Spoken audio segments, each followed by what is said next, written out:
What is up, guys? Andrew Edwards here. It is the weekend, holiday weekend, and I have a quick video for you. This is an excerpt of an appearance I made on Vyyyper Live. If you're not familiar with Vyyyper, oh my God, I did it!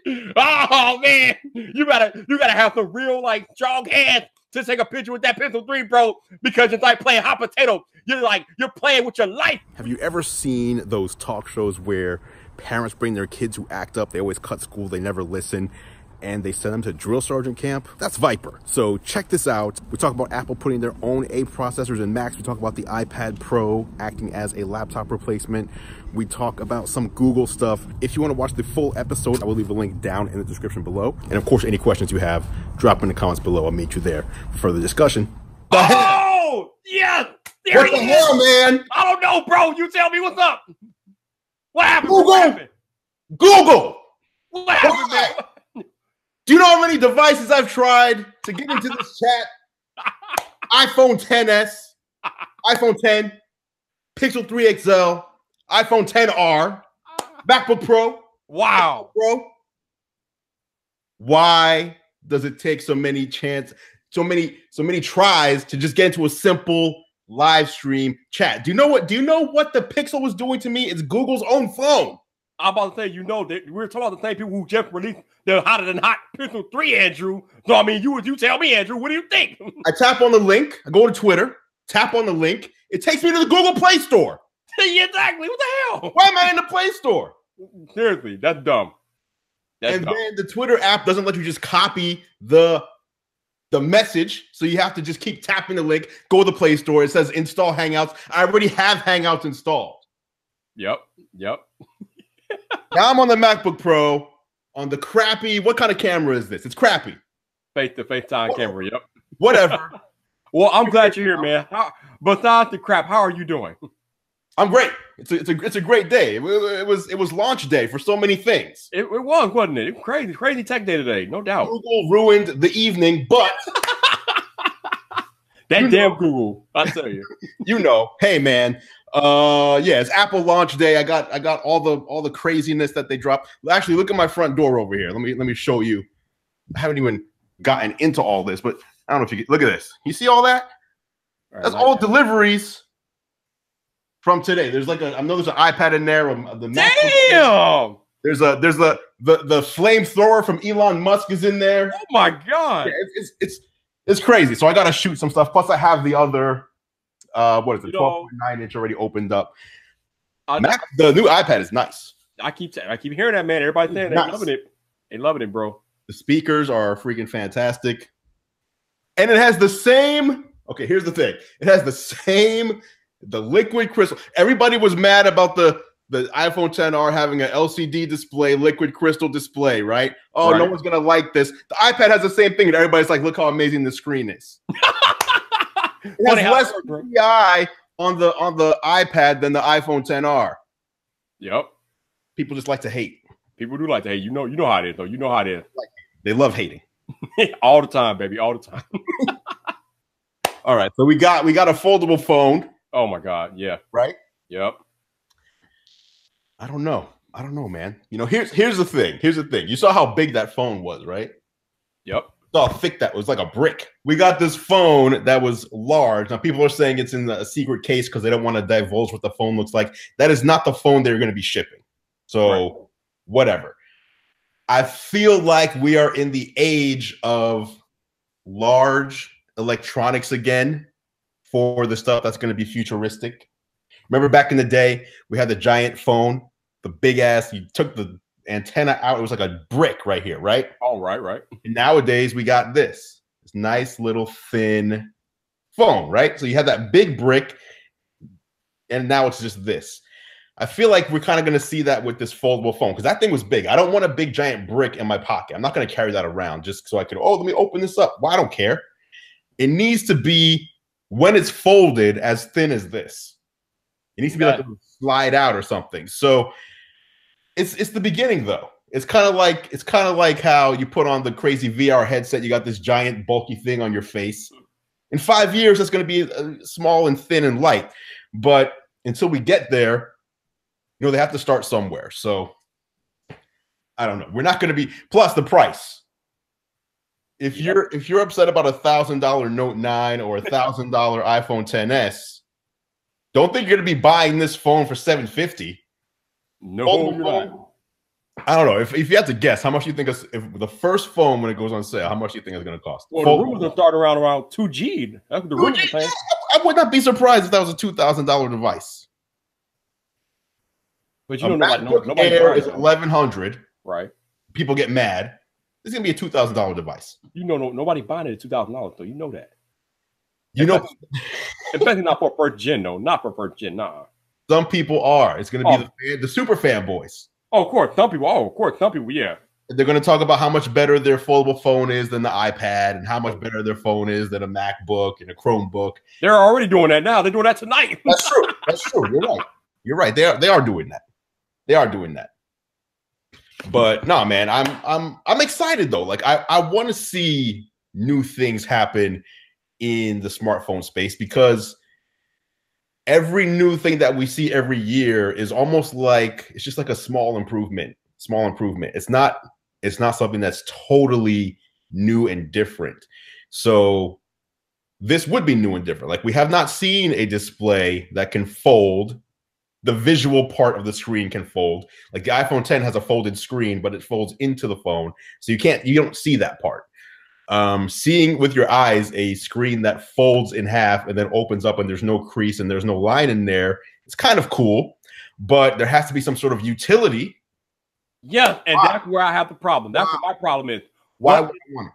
What is the purpose? What is the practicality of a foldable phone? I don't see it. Right. And it's up to them. They have to tell us, here's why. Because I don't know. Yep. I don't know why. I don't have a reason. I can't think of a reason why I'd need the thing with phones, even my XS Max annoys me sometimes because I like to use my phone with one hand. When I'm on the go, I'm about to board a flight or whatever. I don't want to be holding. I want my hand free to like do stuff, and I want to have my other hand on the phone.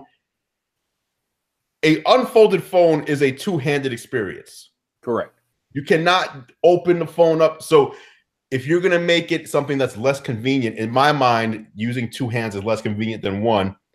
If it's less convenient, that's the trade-off. For what? What's the payoff? Why should I be enticed into this? That's what needs to be explained. Don't just because you can see more of your email or more of your, no, I don't, that's not a reason for me to get a bigger display. And the other thing that I noticed today was that when they folded it up, it was about the size of an iPhone 4. Now, I don't know about you. True. But the size of an iPhone 4, I don't know, man. I don't know. I mean, back in the day, that was fine, but the screen was the size of an iPhone 4, but the thickness, yeah, it seemed like it was as thick as like a gaming PC. Oh yeah. That thing's gonna take up a little room in your pocket, no doubt about it. Thicker than a MacBook Pro. Like, yep. I don't want that. You know have you seen the Surface Book? The Surface Book that has like an accordion closure. Like that looks terrible. I don't want something with a big giant clamp looking thing. I don't want my phone looking like a clamp. So they gotta minimize it. They gotta make the display, if it's gonna be a foldable display, minimize it, let it look good, let it be a comfortable size, and then explain why we even need this in the first place. Now, Google did announce that they're going to be supporting this. They're going to be supporting foldable displays going forward. So Android will be made to accommodate that form factor. But yeah, I was kind of surprised to see Google on stage with Samsung at that event. I was pleasantly surprised about that. Well, yeah, because it runs Android, so they need it. But it also goes back to the reliance on Android by Samsung still surprises me. Like, this should have been, here's our foldable phone, and it runs our operating system Tizen, and it's going to give you an experience that no other phone can give you. Because the second Google says Android supports it, any manufacturer can use that now. Yep. So it's not exclusive to Samsung anymore. Correct. If Samsung used their own OS and they said, hey, developers, because it was Samsung's developer conference, developers, we're making a whole new platform, a whole new phone. Here's the form factor. We want you to develop for our device, and it runs our operating system. All of a sudden, they're controlling the hardware and they're controlling the software. We all know that's Apple's approach. They control the hardware and the software, and it's very successful for them. So what they just did was they announced a phone that no one else has this form factor of, but the software will be available to anybody to use. So anybody else who wants to copy can copy. And they will. And they already began. Yep. I'm sure Huawei's going to announce it tomorrow. You know, Xiaomi is already, you know what I mean? Like these manufacturers will copy with the quickness. Oh, of course. They won't waste no time. That's right. Like I was saying, like, it's fun because this whole foldable phone thing didn't even become a real thing until Apple. We found out Apple was developing one like 2 years ago. There was some leaks that Apple was working on a foldable phone. And once that got out, everybody else started working on their foldable phones. I'm like, okay. That's very interesting how that happens too. Yeah, it is interesting. The rumors came out when Apple was working on a watch. All of a sudden, there was no rumors of anybody else doing it. All of a sudden, Samsung's putting out watches left and right before the Apple Watch even gets announced. If Apple's rumored to be doing something, everybody, we got to jump on this first. Samsung loves being first, though. That's kind of their thing. Like, they're the first. They're the first with the bezel-less look. They're the first with the foldable. Like, Samsung, I have to give them credit, they're the first with like a mainstream smartwatch. They like to be first out of the gate. Whereas we know Apple isn't usually first, but they are more like they're the refined version of whatever's out there. Right. Yeah, absolutely, man. I like that. I just find it funny. Like, this wasn't even a thing until we found out 2 years ago that Apple had patents working on a foldable device, and then Samsung and Huawei like, oh, let's go. Right. Go, Quad, let's go. That's how it is. Oh, man. But me personally, I don't know if I'm ready for the foldable phone. So I'm hoping that Apple will let all these Android OEMs fold themselves to death and not try to jump on the trend. But we'll see. Yeah, I don't know. They need to explain why I'd want to pay that much money and what it's going to do for me that's so much better than the phone I already have. I don't know what that answer is, but it's their job to convince us that we need to buy it. Yeah, you're right. Because we don't want to have to, ultimately, it's our decision whether or not we're going to come up with $2,000 to pay for this crap. So, yeah. That's just a guess. I don't know. Maybe they'll surprise us, but I cannot see. They better. You're not competing at $2,000 with a foldable phone. You're not competing at all. No, I mean, yeah, and data has to start. The price of data has to start coming down as well. I know we have a lot of unlimited data out there, but you start hitting your throttling and everything. Like, if people are gonna be like a big display like that, you're gonna want to consume content on the go, whether it's YouTube or Netflix and things like that. Like, bigger display, more resolution, more bits coming through. I don't know what do you use for your phone plan? I have an unlimited plan on Verizon. You ever run into any like your limit? You know, I know they say it's unlimited, but no, only because I'm at home most of the time. I'm on Wi-Fi, so no. Okay. Yeah, me too. I'm always on Wi-Fi. Wi-Fi obviously is great, but if you're always on the go, these devices, like, even, you know, I always wonder, like, why has there never been, especially with eSIM now, why aren't they putting that in like a MacBook Pro or a MacBook? Because when you're on the go, you don't have to search for Wi-Fi anymore. But it's like these data plans don't accommodate that yet. Maybe 5G. Maybe 5G. Yeah, that is the weird thing that most laptops, well, there are some laptops I think that have LTE capability, but most of them don't. You're right. It's kind of weird. Yeah. But then again, you got to realize that MacBooks, laptops, and things like that are already up there in price. And if you add LTE, that just jacks the price up even more. So maybe it's a cost thing. I don't know. Yeah, I mean, it does up the price, but the LTE chips these days are like, you know, they're like $30. So no, you're right, but when you throw LTE chips in there, then you talk about laptop being sold by carriers, and you know carriers are gonna jack that crap all the way up. That's true.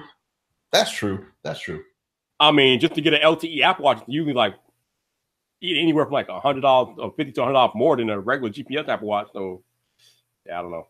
Right. All right, Andrew. So I got a question for you. What's up? What are you doing this Friday? What are you doing on Friday night? Let me think. I don't know. I mean, I have a hard time knowing what I'm doing tomorrow morning. I don't think I have plans. All right, if you have it free, if your Friday night is open, I'm gonna need you to come back, because I'm going to piss half the internet off on Friday night. You got to be there. You got to be here, bro. Okay. Because there are a lot of people out there that think the iPad is a laptop replacement, and I'm about to go in on Friday night. I'm like, no. Hey, you know, I've seen this back and forth going on Twitter. Yep. Now, I have to say one thing, though. Okay. All right, go ahead. You, me, most people on Twitter that are within the circles that we follow, that we chat with, are not the average consumer. Okay. Right, right. So the iPad Pro cannot be my laptop replacement. I need more. I do more. I need more. It's not going to do what I needed to do. However, there are people who I know personally, and like my grandmother's one of them, but I'm not talking about like elderly people. But there are people who I know personally, including entrepreneurs, who run their entire business just from an iPad. Oh, I believe it. Just from an iPad. It's replaced their laptop, but the things they were using their laptop to do was not something that an iPad can't do. For example, especially like one guy I know, he was using, so you know how we have the iOS shortcuts right now? Right. So there was an app called Workflow. Apple bought Workflow and turned it into shortcuts. So this guy was using Workflow, which was basically shortcuts, to run his business. He was using it on his iPad, and he had all these like elaborate, crazy workflows that he would just go into the app, tap one thing, and it would do all sorts of stuff, right? And he figured out a way to run his business from wherever he was. He has the LTE version of the iPad. So no matter where he is, as long as he's connected, he can run his business doing it right from the iPad. So it can replace a laptop, but it depends on who you are, right? Right. Just like,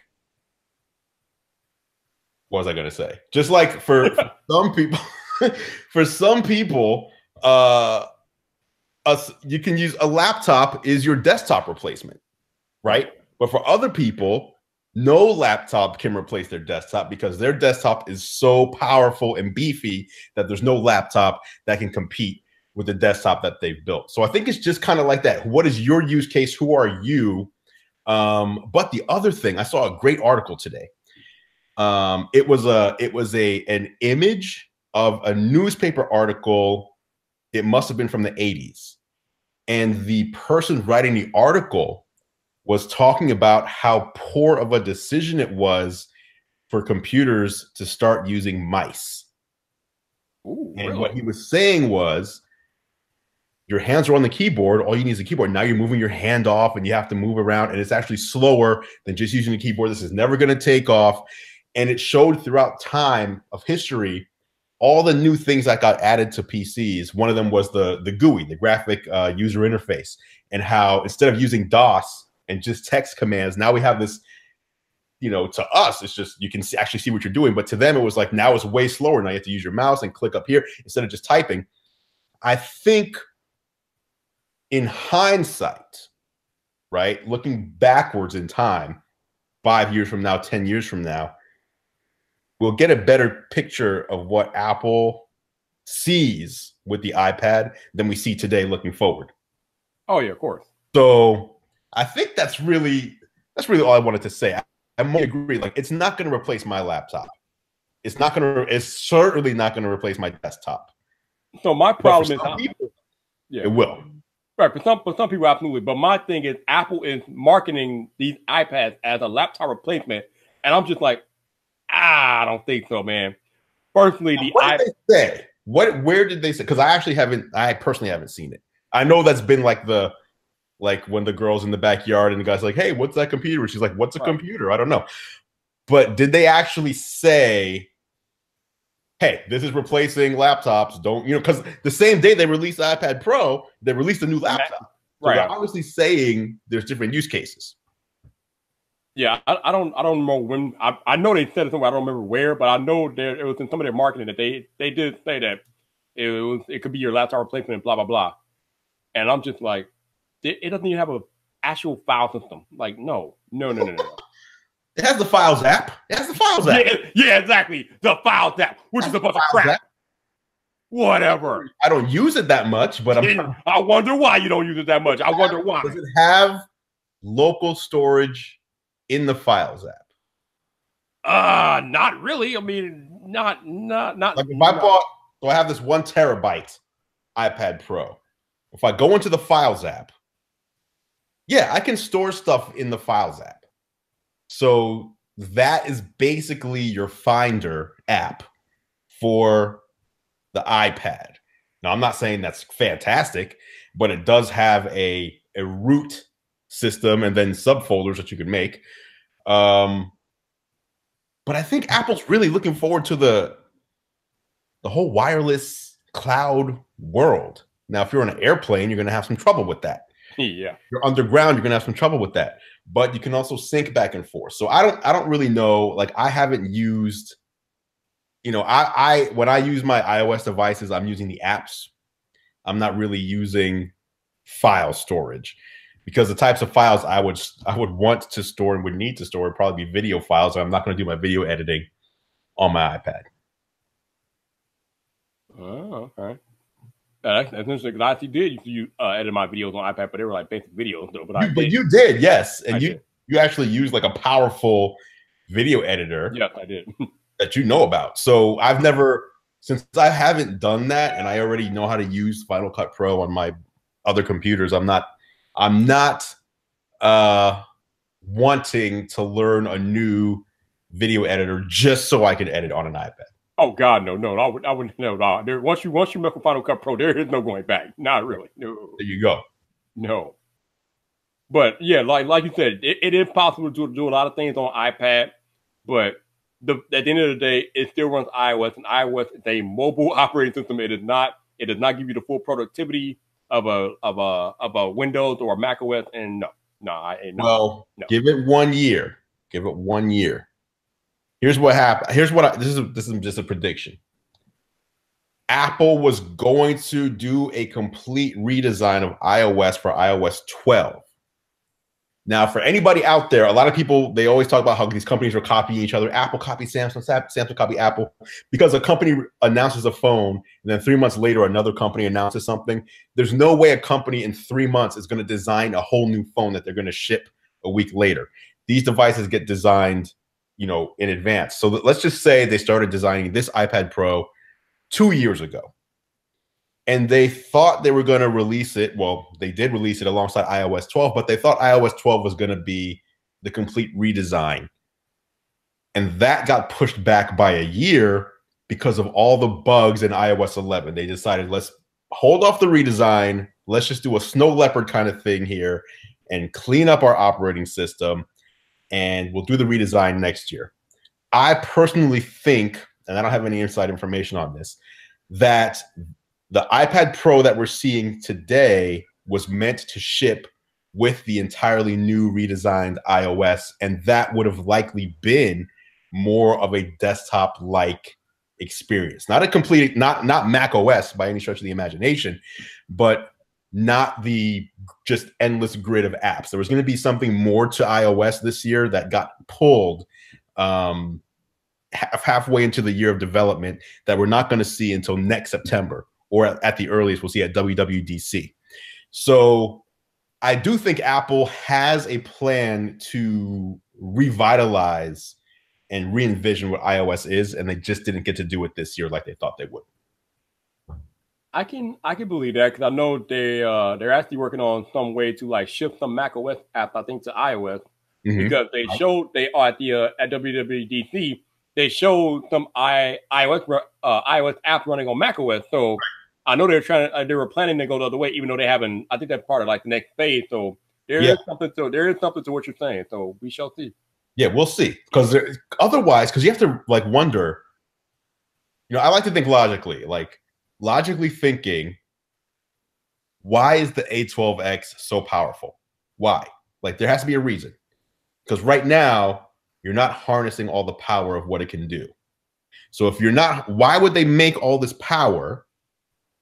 They have no competition in tablets. There's no one they have to compete against. It's not like there's, like the smartphones where, them, Samsung, there's all this back and forth. There's no competition in tablets. None. So why would they put all this power in there that you can't harness? There has to be something coming that they thought would be here already, but isn't. Let's hope so, because these iPad Pros are faster than the base 15-inch MacBook Pro. Yeah. That's crazy. That is crazy. That's crazy. You can't do as much with it, but all the power's there. So they have to have something planned. Like we saw Photoshop, for example, right? That's a big deal to a lot of people. Oh yeah. I'm not good at making images. I'm good at making videos. I can't make images. Me and you both, baby. Me and you both. But there's people out there who see Photoshop on the iPad and on that form factor, and they're like, this can be my main workstation because that's where I live every day. That's how I make my money. I'm in Photoshop on a daily basis, and I've always wanted to have it in a tablet form factor. So they're not making all that power just for one app though, right?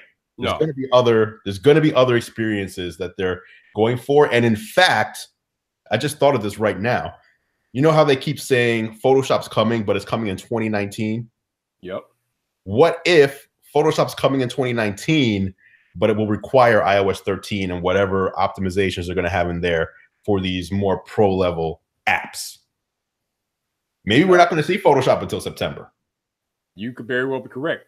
The other thing that some people were even talking about in the chat that we've been wondering about is why can't they, or why haven't they brought Final Cut Pro to iPad? I feel like they want to give the floor to Adobe right now. You don't want to step on their toes. You're asking Adobe to bring some of the most used creative tools in the world to your platform, right? You don't want to then say, as soon as they leave the stage, oh, and by the way, we have our thing too that we think is better than theirs. We just had them on stage, but we think our thing is better than theirs. So I feel like we're going to see this stuff go down next year. Actually, you know, the more that we're just having this conversation, this is all just popping up in my head. I wasn't even thinking about this stuff before this live stream.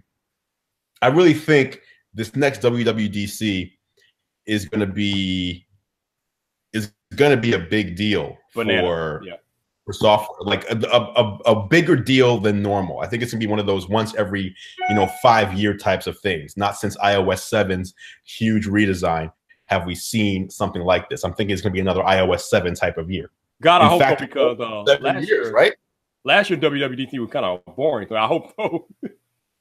Yeah, and I think it's mostly because last year was all about we got to fix these bugs. Right. Everybody was complaining about all this stuff in iOS 11 that wasn't working right. You know, whether it's graphical stuff or slowness or stutters or just random bugs that Apple said we can't have all these bugs and do an entire refresh of the operating system. We got to clean all this stuff up first. So okay. So you say that there's no Final Cut Pro app on iPad because they don't want to step on Adobe's toe, but I say there's no Final Cut app on iPad because Apple doesn't want to jeopardize the sales of MacBook and Macs in general. What do you think? Why would they not want to jeopardize the sale of a $1,200 laptop to sell you a $1,200 tablet? That's what I say. But I mean, if you're gonna edit on an iPad, you're not buying a 64 gig version. You know what I mean? So you're spending $1,000, $1,200. These things go up to what now? $1,800, depending on what you get, a terabyte. I don't think Apple cares what you buy as long as you're buying an Apple product. I don't think Apple cares that you buy an iPhone 8 instead of an iPhone 10. As long as you're buying an iPhone. Like, I think Apple is fine with you buying a lesser product of theirs instead of a more expensive one, as long as you're not buying a Chromebook or a Surface or something like that. That is very interesting, given the fact that last year we were introduced to the $1,000 iPhone 10, right? And they made record profits off that, even though they didn't sell as many as they thought they would. They made record profits. Yes. And then this year they came out with iPhones that are more expensive than the iPhone 10. So I don't know, Andrew. I don't know. The iPhone 10 was $999. Right. They still have a $999 phone, but they also sell you the iPhone 7 for $400. Like, why would they not just get rid of that and say, if you want to buy an iPhone, we're getting rid of the home button altogether. We don't want to program for the home button anymore. So it's iPhone 10 and above. Like, they're selling you 3 new phones, 2 phones from last year, and 2 phones from the year prior.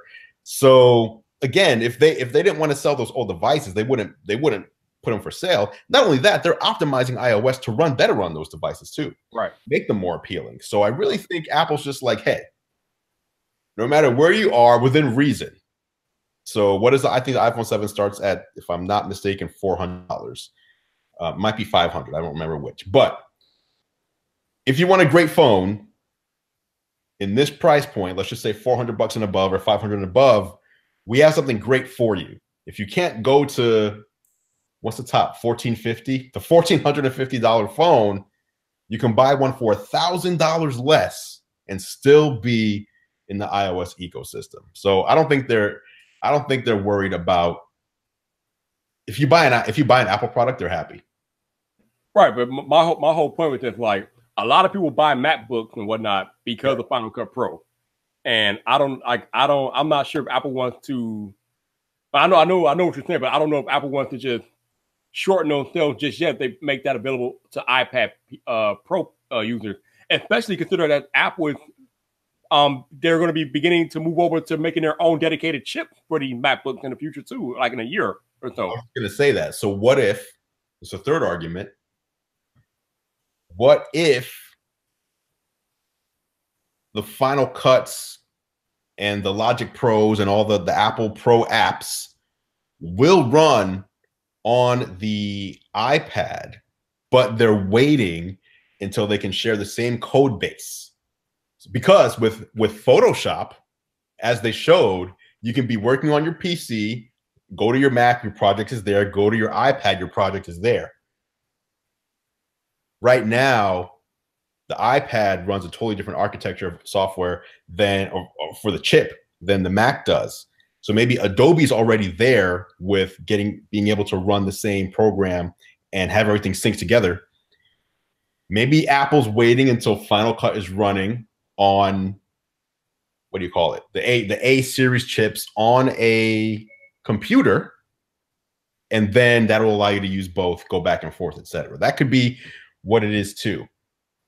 Now, I'm not, that might be a weak argument, because I honestly feel like the first computer we're going to see with the A chip in it, if they call it that, or maybe they call it, you know, something different for the Mac, will be the MacBook, the regular MacBook.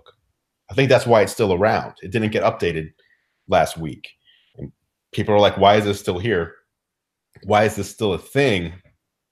I'm guessing it's because that's going to be the first computer to get an Apple custom chip, Apple chip and Apple, the processor and the graphics, similar to an iPad.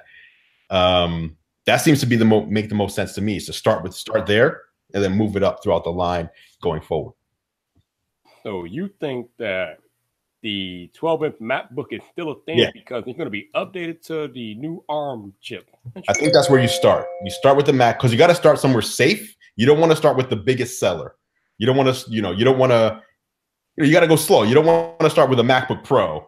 Say, hey, from now on, all MacBook Pros are running this new architecture.